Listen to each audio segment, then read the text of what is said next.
মা সবাই কখন আসবে? আরে চলে আসবে। আরে মা দেখো আমার শাড়ি ফেটে গেছে। আচ্ছা আচ্ছা ঠিক আছে, এ নাও ঝাড়ু, তাড়াতাড়ি করে এগুলো পরিষ্কার করে নাও, মেহমান আসছে পরে দেখবো নি। আরে আয়ুষ ওই দেখ তোর বড় মামা চলে এসেছে। আরে আয়ুষ তোকে বলেছিলাম না তোর বার্থডেতে অনেক বড় গাড়ি গিফট করবো, এই দেখ নিয়ে এসেছি। আরে সত্যি তো? আরে সব মেহমান তো চলে এসেছে, আমি যাই বৌমার শাড়ি একটা পরে নেই। মা ছোট মামা আসবে না?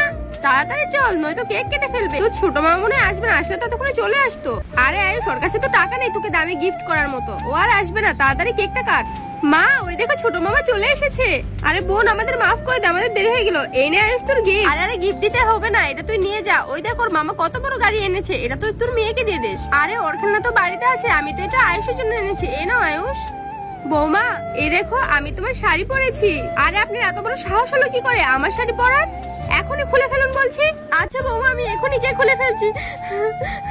চল পূজা আমরা চলে যাই। আরে ভাইয়া দাঁড়াও, তুমি কোথায় চলে যাচ্ছ? এরপর কি হয় তা দেখার আগে আল্লাহর এত সুন্দর নামের জন্য যারা ভিডিওটিতে লাইক সাবস্ক্রাইব করে দিবে, হে আল্লাহ তুমি তাদের হজ করার তৌফিক দান করে দিও। যেখানে ঘরের লোকেরই কোনো সম্মান নাই সেখানে আমাদের মতো গরিবের আর কি সম্মান থাকবে? চল পূজা বাড়িতে যাই।